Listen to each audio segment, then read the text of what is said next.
ये महापुरुषों की वाणी है।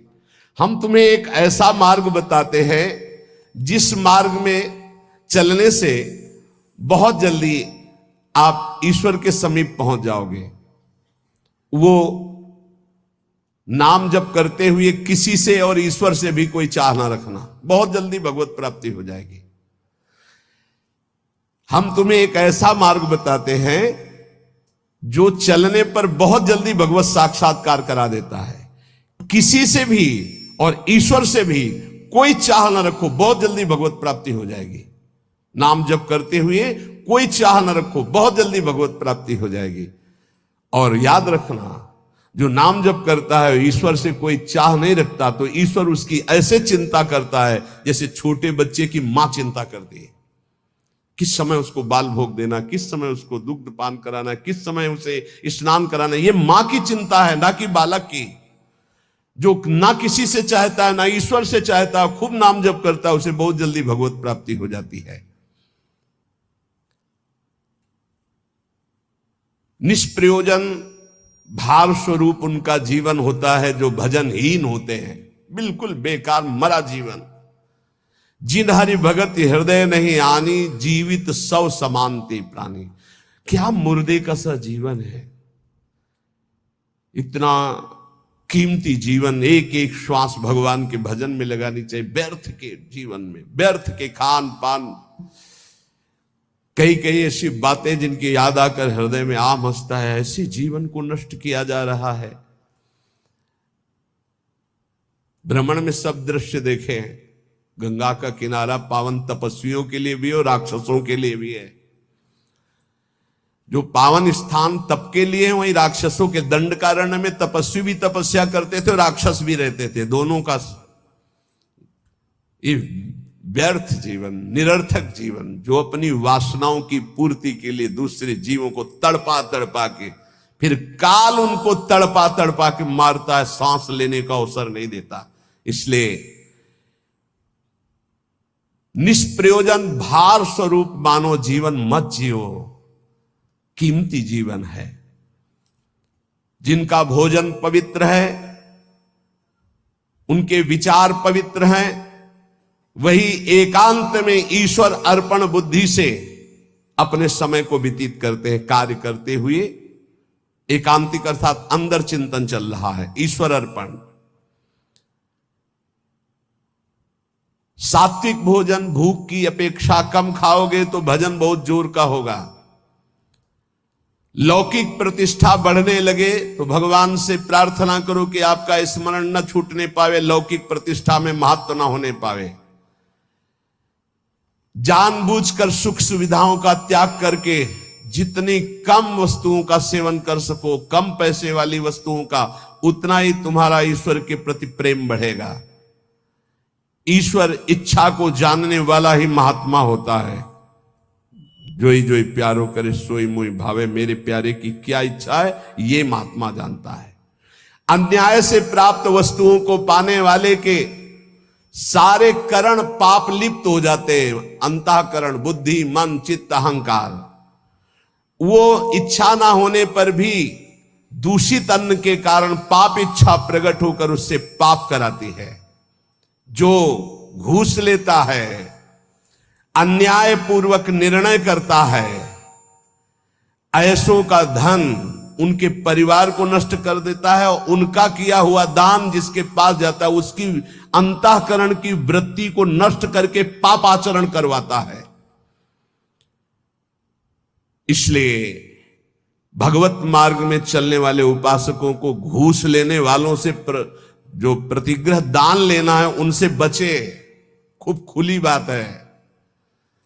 ये जो अन्याय अधर्म करना पैसे के बल से सीख गए हैं, अपने पद का दुरुपयोग, ऐसे लोगों से जो दान लिया जाता है, ऐसे लोगों से जो अर्थ लिया जाता है, वो केवल पाप विचार बढ़ाता है, पाप आचरण बढ़ाता है। इसलिए बहुत सावधान।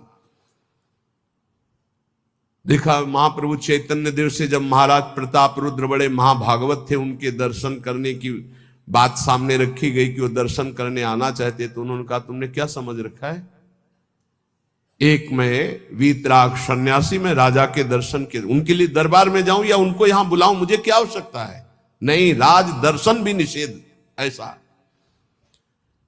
जो उपासक चाहता है कि मैं सच्चे भाव से भगवान के मार्ग में चलूं, तो पाप कर्म करने वालों से, उनके द्वारा दी हुई वस्तुओं से बहुत दूर बच करके, भूखे रह जाओगे तो ठीक है, उनका अन्न न जाने पावे। ईश्वर भक्त अदृश्य परमात्मा की इच्छा का अनुमोदन करता रहता है और वो देखता रहता है कि मृत्यु हर समय हमारी प्रत्येक श्वासों को गिन रही है। इसलिए वो सर्वांग सुंदर होने पर भी अपने शरीर का राग नहीं रखता और तपश्चर्या के द्वारा, शरीर के द्वारा भगवान को प्राप्त कर लेता है। ईश्वर के सिवा दूसरी कोई भी वस्तु मिलेगी वो टिकाऊ नहीं होगी, परिवर्तनशील होगी, नाशवान होगी। मनुष्य जीवन प्राप्त करके ईश्वर को प्राप्त करना ही खास वस्तु प्राप्त करना है। बाहर से निर्धन देखने वाला उस नाम जापक को नहीं जानता कि कितना बड़ा धनी सर्वलोक महेश्वर भगवान को अपने अधीन किए रहता है, जो निरंतर नाम जप करते हुए बाहर से निर्धन रहता है। तुम बाहर से निर्धन दिखते हुए अंदर से महान धनी हो यदि नाम जप करते हो, और ये बाहर से जो धनी दिखाते हैं अंदर से खोखले हैं, इनके पास अहंकार गर्व के सिवा कोई सच्चिदानंद बात नहीं है।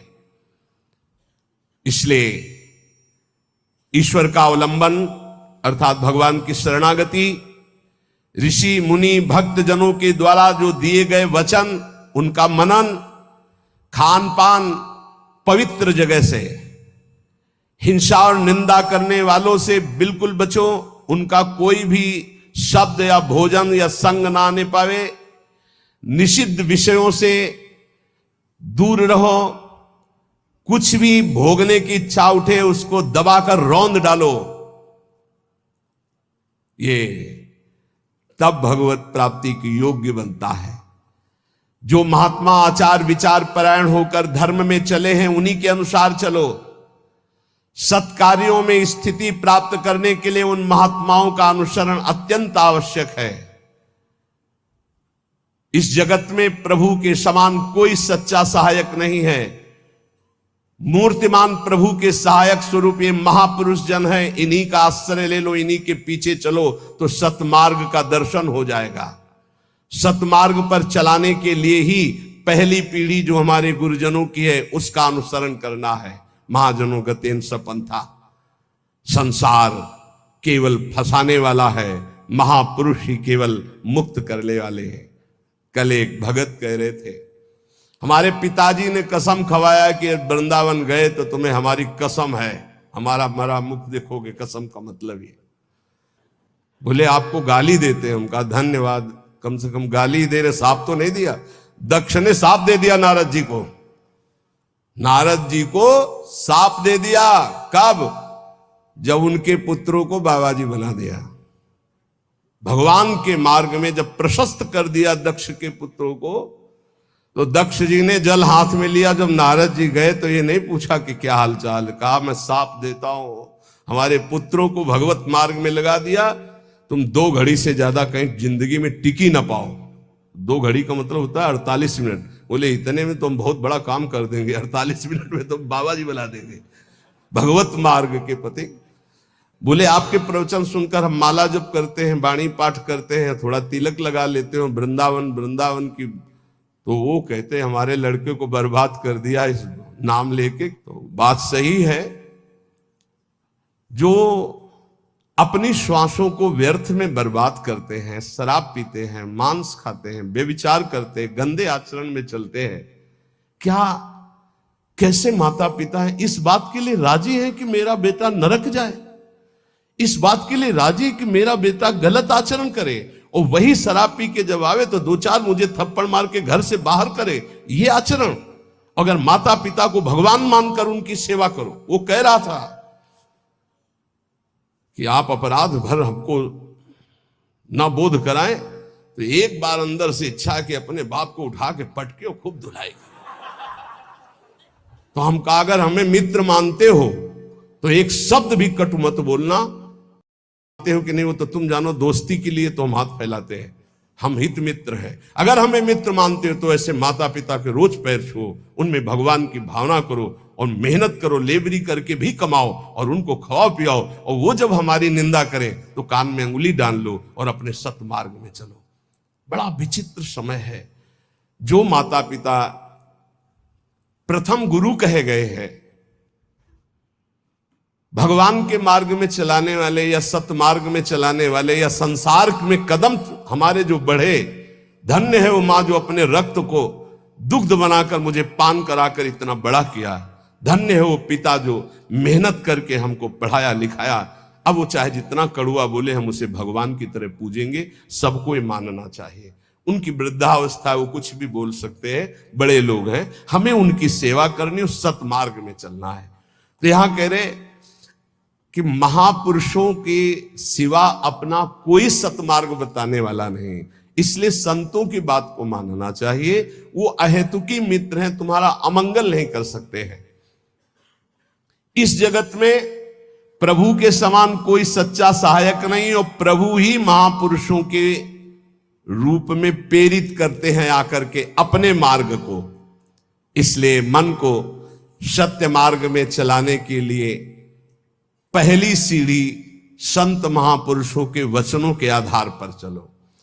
आज हम सबके ऋणी हैं, सच्ची हृदय से ऋणी हैं। धन्यवाद देते हैं कि आज इस कलयुग के प्रचंड तांडव काल में आप संतों की बात मान रहे हैं। इसलिए हम आपके चरणों में प्रणाम करते हैं, क्योंकि इसमें आपका मंगल है।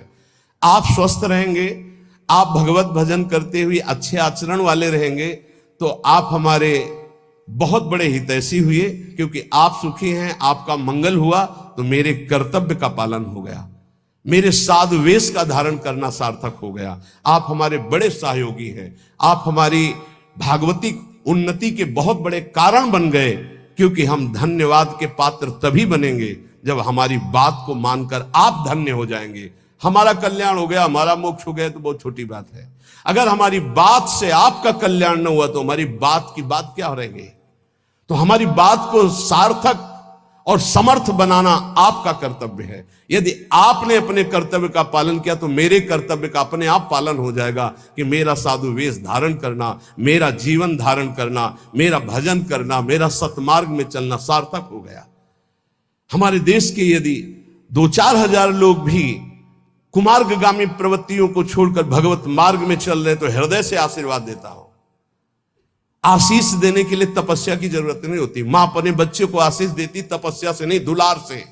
आप स्वस्थ रहिए, आपकी बुद्धि स्वस्थ रहे, आपके जीवन का परम लक्ष्य भगवत प्राप्ति आपके हाथ में आवे, आप कभी गलत आचरणों में ना फंसे। अगर वार्ता को सुन करके अपने मन में धारण करेंगे तो निश्चित ये वस्तु आपको प्राप्त होगी। क्योंकि हमारा जन्म सिद्ध अधिकार है भगवत प्राप्ति करना। जो संतों में पूर्ण श्रद्धा रखते हैं, अध्यात्म विषय में चलना चाहते हैं, उनको परमात्मा साक्षात्कार निश्चित हो जाता है। जो संतों में पूर्ण विश्वास करते कि ये जो कह रहे सत्य है। कभी भी अगर दान शब्द का आया है तो मन का दान कीजिए, श्वासों का दान कीजिए, अपने जीवन का एक एक कर्म भगवान को समर्पित कर दिए। ये शुद्ध बातें परमार्थ की। अगर कभी दान पुण्य की बात चली तो पहले कह दिया है कि शास्त्र में लिखा है इसलिए पढ़ रहा हूं, हमारी आस्था इस पर नहीं है। हमारी आस्था का विषय हर श्वास भगवान नाम स्मरण हो, यही जीवन का परम लाभ। भगवान श्री कृष्ण चंद्र जी कृपा करके वर्णन करते हैं कि जब साधना अवस्था से सिद्धावस्था में उपासक पहुंचता है तो उसकी स्थिति क्या होती है। बोले यदृच्छालाभ संतुष्टो द्वंद्वातीतो विमत्सरहा समा सिद्धावसिद्धौ च कृत्वापि न निबध्यते। अपने आप जो कुछ भगवान की इच्छा से व्यवस्था हो जाती है उसमें वो संतुष्ट रहता है सिद्ध पुरुष। तो साधक को सिद्धों का अनुसरण करना चाहिए। जथा लाभ संतोष सदा काहू सो कछु न चाहोगे, बहुत बड़ी सिद्धि है। यदृच्छा लाभ संतुष्टो, मांगना बंद कर दो, ना भगवान से मांगो ना किसी मनुष्य से मांगो, मांगना बंद कर दो। यहां कह रहे मांगो मत, तो ऐसे देने के लिए बोलो मत, दोनों बातें संभाल के। भगवान की इच्छा है ऐसे कर दिया, नहीं आया तो बोलना नहीं। कभी तुम बोलो मत और कभी तुम मांगो मत। ऐसे बोलने से अपराध लगता है और ऐसे मांगने से अपने इष्ट की निष्ठा जाती है। और बोल दिया तो कर्जा समझ लेना, और मांग लिया तो आश्रय छूट गया, ये बात समझ लेना। दोनों को अपनी अपनी निष्ठा में रखना है, ना मांगना है और ना देने के लिए बोलना है। ऐसे दे दो, कोई जान नहीं पाया, और जैसे हरि रखते हैं वैसे रह जाओ, और उसका एहसान मत मानो देने वाले का, तो दोनों का परमार्थ पुष्ट हो जाए। यदृच्छा लाभ संतुष्टो। बिल्कुल ये हम विनोद में बहुत खास बात बता रहे हैं। कभी संतों से, कभी भगवान के सामने, कभी ऐसे जैसे एक आए थे कि हमने कहा था कि हे हनुमान जी हमारा काम हो जाएगा तो आपको मंदिर बनवाएंगे, तो काम तो हो गया महाराज, मंदिर नहीं बना तो हमारी दुर्गति होगी। हमका पक्की, इसमें पक्की इसमें कच्ची नहीं होगी। देखो भगवान के सामने संकल्प मत करो। अगर आपको कोई मांग रखनी, देखो सत्संग सुलझाव का है, सत्संग मतलब सुलझना। हमारे बाप हो, हे प्रभु मुझे ये चाहिए, जैसे अपने मम्मा और पप्पा से मांगते तो कैसे मांगते हैं, हमें चाहिए। उनको हम ये थोड़ी कहते हैं कि हमको ये दे तो तुम्हें हम ये ले आएंगे, तुम्हें वो ले आएंगे, तुम्हें ऐसा प्रलोभन देते हैं क्या? थपड़िया देंगे माता पिता। हमारा बच्चा हमको प्रलोभन देता है, जाल में फंसाना चाहता है, ऐसे थपड़िया जाओगे अगर प्रभु को प्रलोभ। और अगर बड़े दाता बनते हो कि मंदिर बनवा देंगे तो भी काम हो गया, बनवाओ मंदिर। नहीं बनवाओगे तो फिर भगवान का जो विधान है वो आपको फिर परेशान करने लगे। कभी संकल्प मत करो, कभी भगवान के मंदिर में कुछ वादा मत करो, कभी संतों के पास कोई वादा मत करो। वादा करो तो फिर अक्षरशः पूरा करो, नहीं मत करो वादा, अपनी मांग रख दो। संत हैं पिता के समान हैं, प्रभु हैं परम पिता के समान हैं, हनुमान जी हैं हमारे गुरु भाई हैं, हमारे मित्र हैं, हमारे इष्ट के प्रेमी हैं। अम्मा तो अम्मा है जगदम्बा, उनसे क्या कहें, उनसे मांग लो, उनसे क्या कहना कि आपको चुनरी उड़ा देंगे, वो चुनरी की कमी है। अरे जिनके दूल्हा भगवान शंकर उनके चुनरी कमी, विश्वात्मा भगवान। अम्मा हो आप हमें दे दो, हमारे मन में लालसा जगी। अब बेटे हो तो कुछ तुम्हें आवश्यक है तो आप भाव अपने अर्पित कर सकते हो मां के समान, लेकिन मांगना और वादा करना ये दो बातें नहीं। आज सत्संग में बात बैठा लो, ना भगवान के सामने ना कभी संत के सामने कभी वादा मत करो कुछ देने का। तुम्हारे पास जो कुछ है वो गुरुदेव का इष्ट का है, क्या दोगे? अगर वादा करो तो उसे भूलो मत, निर्वाह करो। दूसरी बात, मांगो मत, वो सर्वज्ञ है, अपने आप पूरा करेंगे। यदृच्छा लाभ संतुष्टो, जैसे भगवान परिस्थिति दे रहे उसमें संतुष्ट रहो। द्वंद्वातीतो विमत्सरा, किसी भी द्वंद का तुम्हारे ऊपर कोई प्रभाव ना पड़े। जैसे मान है, अपमान है, अनुकूलता है, प्रतिकूल। कल एक अपने यहां तो बहुत बड़ी कृपा होती है, हर प्रकार के उदाहरण मिलते रहते। कल एक भगत जी ने कहा जब अनुकूलता रहती तो हमें पातिव्रत धर्म भी याद रहता है, सब याद रहता, जब प्रतिकूलता आती तो सब भूल जाते हैं। इसको कोई भक्ति कहते हैं? अनुकूलता में तो सब जय हो बोलते हैं, जब प्रतिकूलता में जय हो बोलो तब तो तुम्हारी भक्ति रही। द्वंद्व आती तो अनुकूल प्रतिकूल, मान अपमान, लाभ हानि, दुख सुख में बराबर जिसका भाव रहता है वो सिद्ध महापुरुष होता है। साधक को बराबर भाव रखने की चेष्टा करनी चाहिए। विमत्सरा, किसी के प्रति ईर्ष्या मत रखो, ईर्ष्या बहुत हानिकारक है। ईर्ष्या में बहुत बड़े बड़ों का पतन होते देखा है। ईर्ष्या बहुत जल्दी नाश कर देती है, इसलिए ईर्ष्या दूसरे के प्रति होने का मतलब अपना नाश करना। समा सिद्धाव सिद्धो चो, साधन में चल रहे हो, लाभ मिले ना मिले, आपका साधन सच्चिदानंद में, निराश होने की जरूरत नहीं है।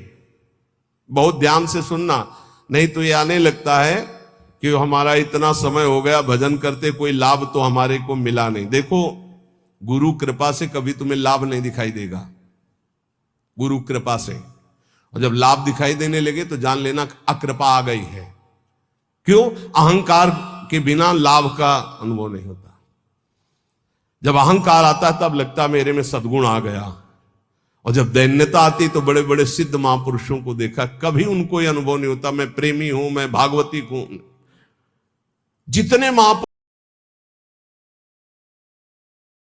महापुरुषों की वाणी आप पढ़ के देख लीजिए, अहंकार रहित महापुरुष तो अपने को अधम, तुच्छ, नीच, मूढ़, कामी यही शब्द बोले हैं अपने लिए।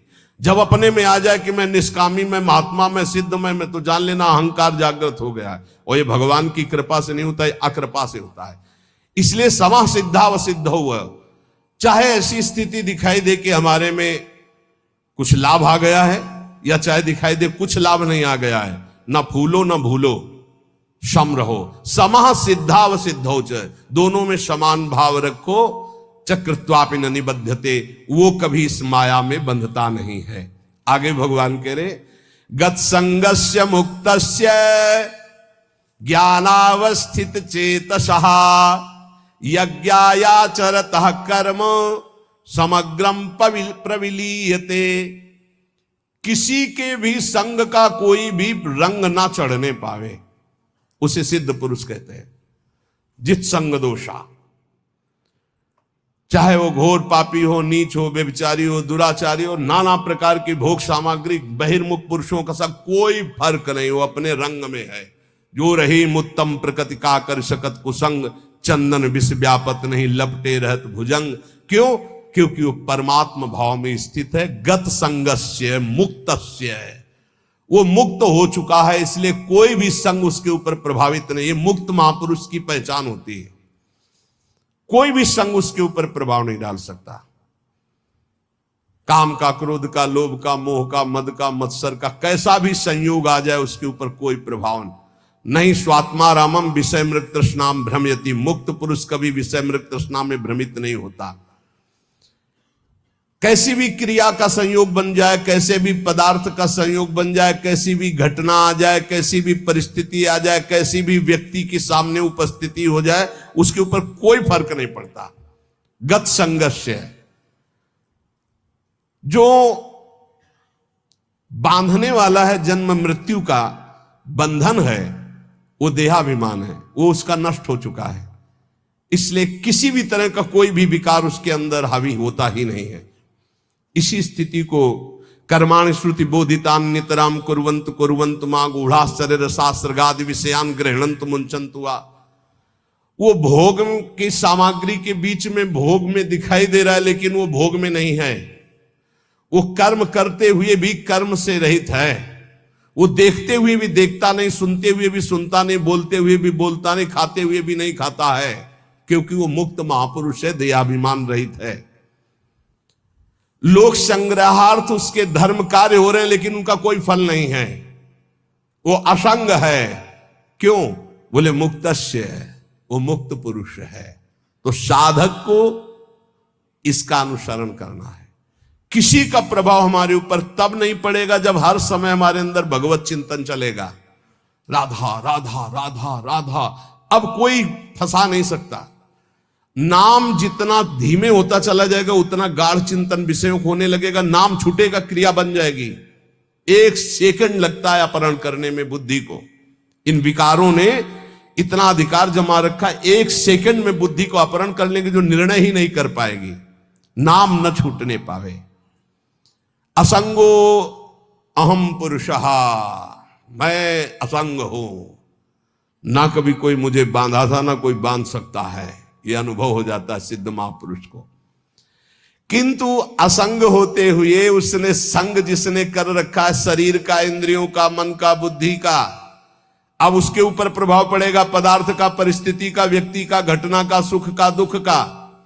और जिसने शरीर, इंद्रिया, मन, बुद्धि से अपने को असंग देख लिया, उसके ऊपर कोई प्रभाव नहीं पड़ेगा। उसे ही मुक्त पुरुष कहते हैं। कोई मेरी मनचाही करे या मेरे मन के विरुद्ध करे, कोई फर्क नहीं पड़ता। किसका? जो शरीर, इंद्रिय और मन से अलग हो चुका है। अलग क्या हो चुका है? वो तो अलग था ही। हां, अनुभव हो गया जिसको ऐसा। चाहे अकेला बैठा हो या हजारों के बीच में, शरीर स्वस्थ हो या रोगी, भोग बाहुल्यता हो या किंचन, मनचाही हो या मन के विरुद्ध, कोई फर्क नहीं पड़ता उसमें। गत संगस्य मुक्तस्य। क्यों? क्योंकि वो अपने स्वरूप में स्थित है। वो किसी क्रिया या शरीर या मन या बुद्धि या चित्त या अहंकार या इंद्रियां, कामना, ममता, कुछ नहीं उसके हृदय में। लेकिन साधक के हृदय में सब होता है, साधक के हृदय में सब होता है, पर होते हुए भी वो नाम जप के द्वारा, प्रवीण हुई बुद्धि के द्वारा अपने को बचा लेता है। मुक्त पुरुष की पहचान है कि वो विविध प्रकार के भोगों के बीच में रहते हुए भी किंचन मात्र विक्षिप्त नहीं होगा, किसी भोग का उसके ऊपर कोई प्रभाव नहीं पड़ेगा। ज्ञानावस्थित चेतसा, क्योंकि वो ज्ञानावस्थित हो गया है, वो अपने चेतन स्वरूप, आत्म स्वरूप में स्थित हो चुका है, भगवत स्वरूप को प्राप्त हो चुका है। और साधक का कार्य है इस जड़ शरीर से अपना संबंध अलग मानकर भगवत स्वरूप में स्थित होना। यज्ञायाचरतः कर्म समग्रम प्रविलीयते, उसके जितने कर्म है सब अकर्म होते रहते हैं, कोई फल देने वाले नहीं होते। जितने भी कर्म है, क्यों वो कर्ता भाव से रहित, अहंकार रहित, स्वाभाविक हो रहा है, यंत्रवत हो रहा है। साधक ऐसा नहीं होता है, वो कर्ता होता है। अब उसको क्या करना है कि वो ना फंसे, हर कर्म भगवान को अर्पित करना है। अगर भगवान को कर्म अर्पित कर दिए तो वो भी अकर्म हो गए, वो फल देने में समर्थ नहीं होते। आगे आएगा समझ में। ब्रह्मार्पणम ब्रह्म हविर ब्रह्माग्नौ ब्रह्मणाहुतम ब्रह्मैव तेन गंतव्यम ब्रह्म कर्म समाधिना। कर्ता, करण, कर्म, ये तीन हैं। कर्ता जो कर्म करने वाला है, करण जिनके द्वारा होता है, और जो होता है उसे कर्म कहते हैं। कर्ता, करण, कर्म, इन तीन के द्वारा बंधन प्राप्त हुआ है। न कर्ता रहा तो करण है, और कर्म हो रहा है तो फल उसका अकर्म है।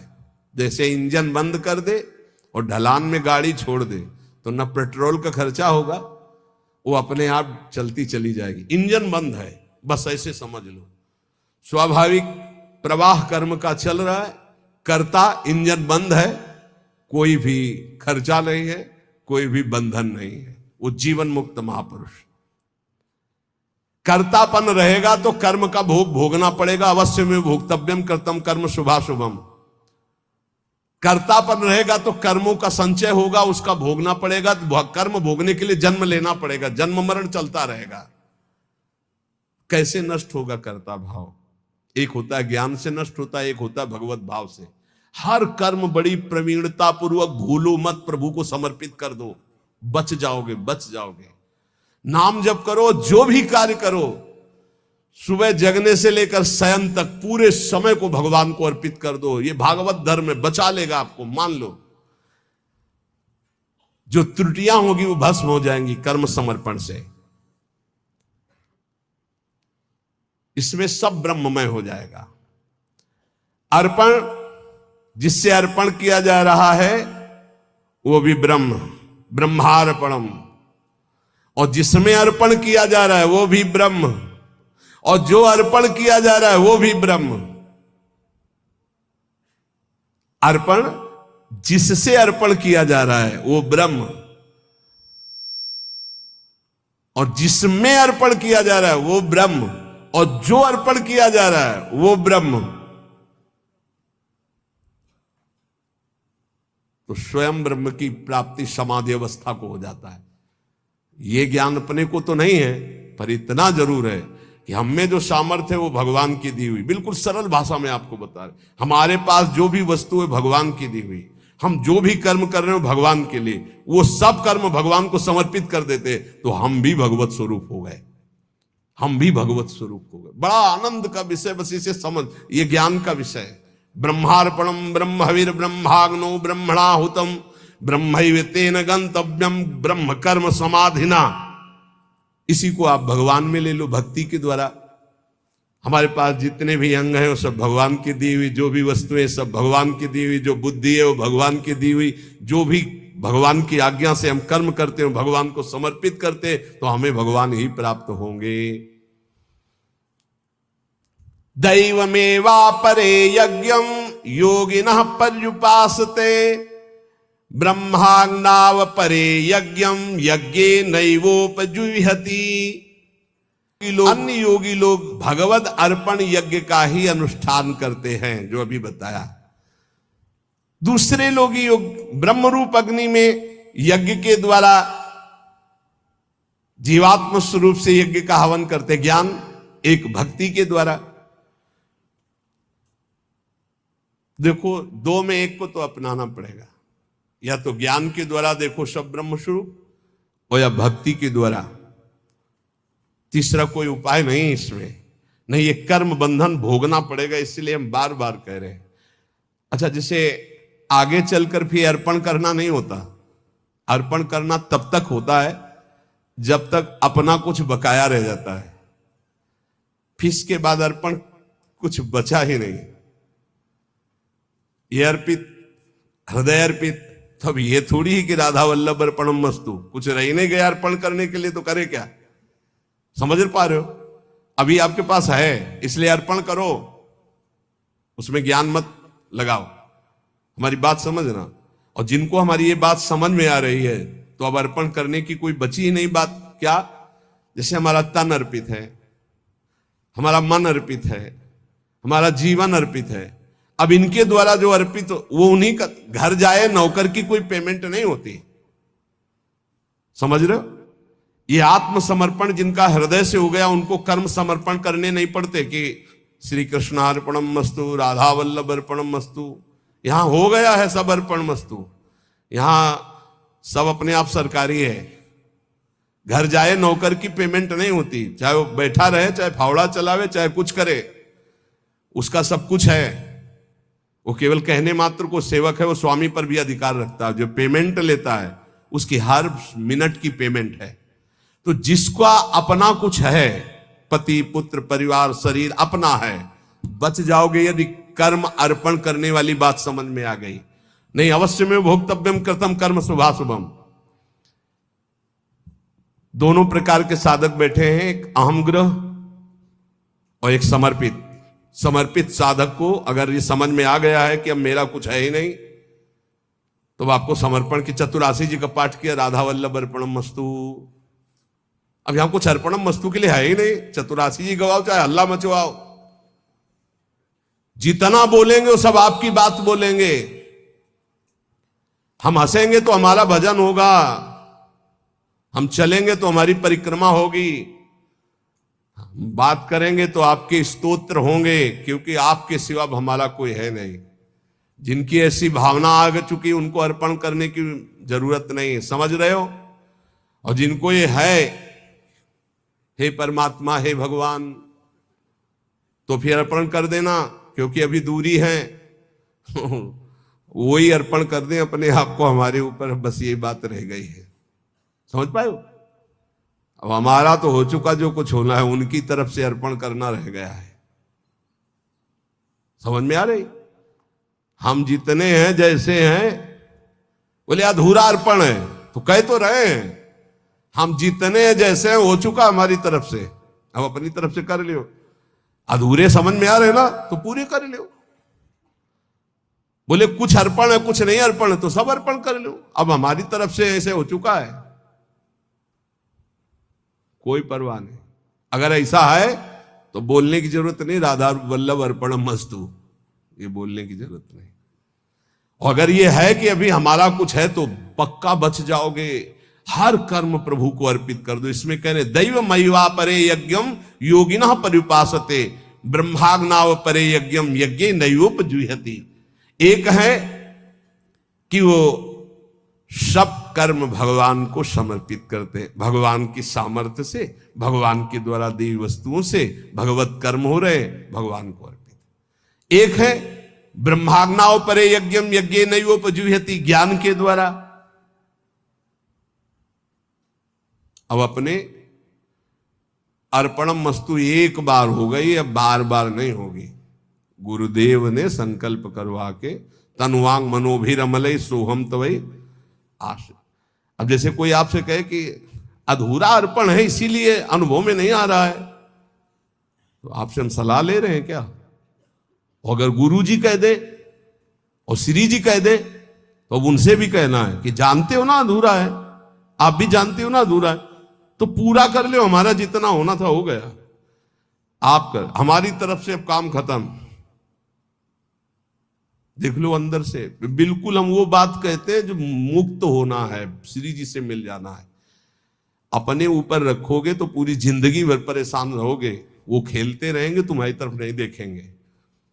जब जान लेंगे ना ये कि अभी हो गया इसका जितना होना था, तो वो अपना प्रोसेस शुरू कर देंगे। शुरू करो प्रोसेस, बिल्कुल तैयार। वही पूरा सूरा, हम जैसे भी हैं आपके हैं, वही हुआ पूरा सूरा, वही बलवान हो गया, वही पूरा हो गया। ऐसे